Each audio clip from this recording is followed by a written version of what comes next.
वो सच जो कोई नहीं बताता, अल्फाज झूठ बोलते हैं, रवैया नहीं। क्या आपने कभी किसी ऐसे इंसान से धोखा खाया है जो बातें बहुत अच्छी करता था, जो मुंह से कहता था मैं आपका सबसे पक्का दोस्त हूं, और पीठ पीछे वही इंसान सब कुछ बर्बाद कर गया? या वो बॉस जो हर मीटिंग में बड़े बड़े वादे करता है लेकिन असल में उसके काम में कोई दम नहीं होता?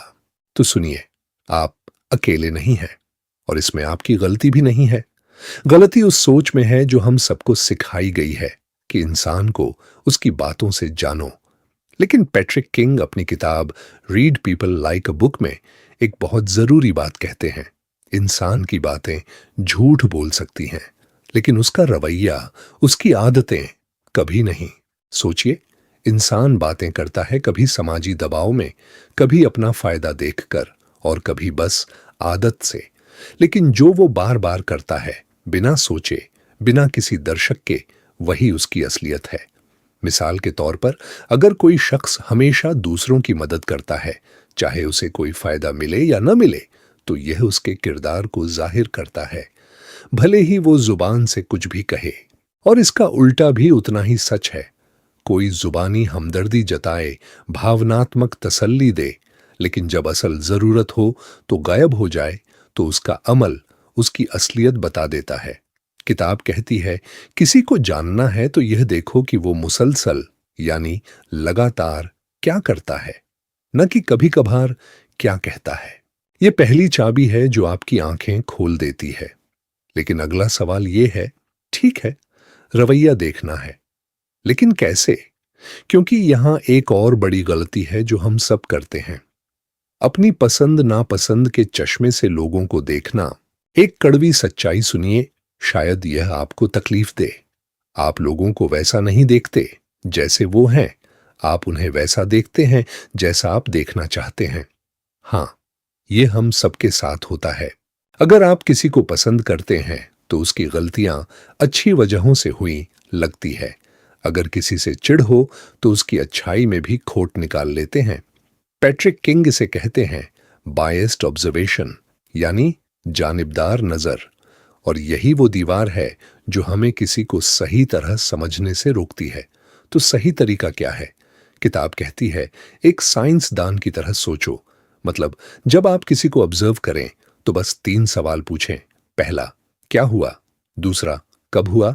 तीसरा, किस हालात में हुआ? बस। अपना फैसला बाद की बात है, पहले सिर्फ डेटा इकट्ठा करें। यह सुनने में आसान लगता है, लेकिन यह सबसे मुश्किल काम है, क्योंकि हम सब अपने अनुभवों का, अपने डरों का, अपनी पुरानी तकलीफों का बोझ लेकर चलते हैं, और वो बोझ हमारी नजर को धुंधला कर देता है। तो अगली बार जब कोई आपको नाराज करे, फौरन कोई नतीजा निकालने से पहले रुकिए। बस 1 सेकंड के लिए खुद से पूछिए, क्या मैं इसे उसकी असलियत से देख रहा हूं, या अपने पिछले तजुर्बे के चश्मे से? तो अब तक हमने 2 चीजें सीखी। 1, रवैया देखो। 2, बिना बायस के देखो। लेकिन क्या सिर्फ ये काफी है? नहीं।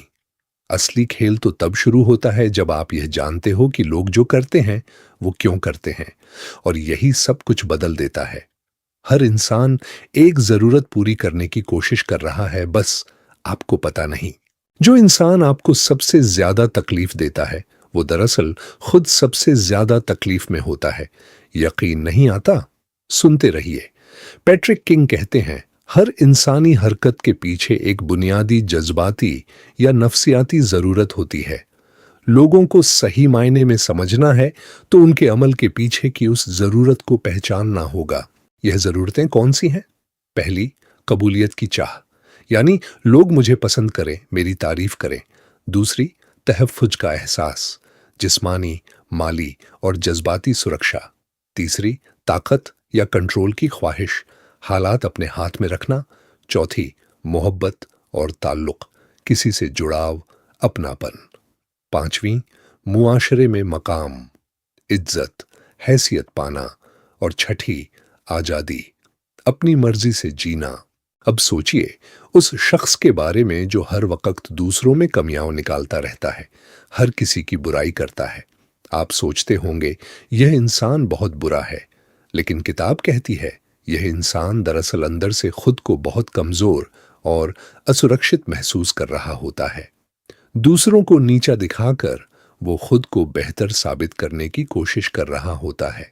यानी उसका मसला आपसे नहीं, उसकी अपनी अधूरी जरूरत से है। और जो इंसान हर किसी को खुश रखने में लगा रहता है, जिसके लिए नहीं कहना बेहद मुश्किल है, वो दरअसल कबूलियत और ताल्लुक का शदीद तलबगार है। ये कमजोरी नहीं, एक अधूरी जरूरत है। जब आप इस नजरिए से देखने लगते हैं तो एक कमाल होता है। गुस्से की जगह हमदर्दी आ जाती है। अब बात करते हैं उस सबसे रोमांचक हिस्से की, जो असल में किसी जासूसी फिल्म जैसा है।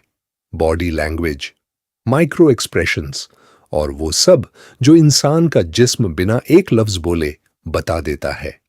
जिस्म कभी झूठ नहीं बोलता। बॉडी लैंग्वेज, माइक्रो एक्सप्रेशंस और मैनिपुलेटर्स को पहचानने का तरीका इंसान जुबान पर काबू रख सकता है, लेकिन जिस्म पर नहीं। पैट्रिक किंग कहते हैं, अल्फाज सोच समझकर बोले जाते हैं, जिस्म नहीं। तो जिस्म क्या बताता है? सुनिए। पहला, बाजू बांधना। ये दिफाई रवैये का, बेचैनी का या नाइत्तेफाकी का इशारा है। बंदा खुद को बंद कर रहा होता है। दूसरा, आगे झुकना। जब कोई बात करते हुए आपकी तरफ झुके, यह दिलचस्पी और तवज्जो की निशानी है। तीसरा, मिररिंग यानी नकल करना। जब कोई अनजाने में आपके बैठने का अंदाज या बोलने की रफ्तार की नकल करने लगे, यह लाशुरी तौर पर जुड़ाव और एतमाद का इशारा है। मतलब वो आपके साथ सिंक में है। और चौथा, पांव की सिमत। यह सबसे कम जाना जाने वाला राज्य है। पांव हमेशा उस तरफ होते हैं जहां इंसान लाशुरी तौर पर जाना चाहता है। बात आपसे कर रहा है, लेकिन पांव दरवाजे की तरफ। समझ जाइए, वो जाने को तैयार बैठा है। अब बात करते हैं माइक्रो एक्सप्रेशंस की।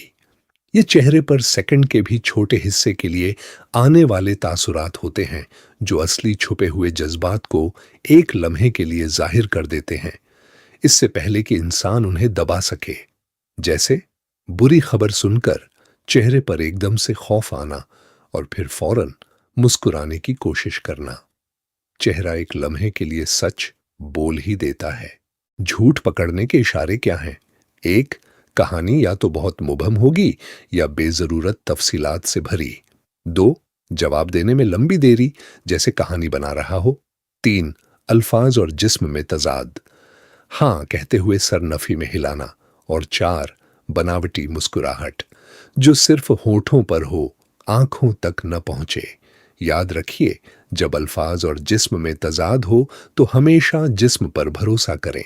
अब बात करते हैं उन लोगों की जिनसे आपको सबसे ज्यादा सावधान रहना है, मैनिपुलेटर्स। इनके हथकंडे क्या होते हैं? पहला, गिल्ट ट्रिपिंग, आपको कसूरवार महसूस कराकर अपनी बात मनवाना। दूसरा, गैसलाइटिंग, ऐसा तो हुआ ही नहीं था, आपकी याददाश्त और आपके एहसास को गलत कहना ताकि आप खुद पर शक करने लगें। तीसरा, मजलूम बनना, हमेशा खुद को बेचारा दिखाकर हमदर्दी लेना। और चौथा, शुरुआत में अत्यधिक तारीफ, पहले बहुत मीठा बनना फिर इस्तेमाल करना। इन हथकंडों को पहचानना अपनी ज़हनी सेहत और अपनी हिफाजत के लिए बेहद जरूरी है। और आखिर में, किरदार को पहचानना है तो एक दो लम्हों का रवैया मत देखो, मुस्तकिल रवैया देखो, खास तौर पर तब जब वो उनसे मिलते हैं जिनसे उन्हें कोई फायदा नहीं, जैसे वेटर या कोई छोटा मुलाजिम। जब उन्हें नहीं कहा जाए तो उनका रद्दे अमल क्या होता है, और जब कोई देख न रहा हो तब उनका रवैया कैसा होता है। पैट्रिक किंग का पैगाम बस यही है, इंसान को समझने की चाबी सिर्फ कानों में नहीं, आंखों को खुला रखो, दिमाग को खुला रखो।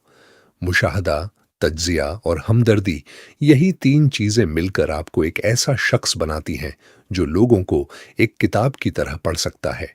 और जाते जाते एक सवाल, क्या आपने कभी गौर किया है कि आपकी अपनी बॉडी लैंग्वेज और गैर जुबानी इशारे दूसरों पर क्या असर छोड़ते हैं? नीचे कमेंट्स में जरूर बताइए।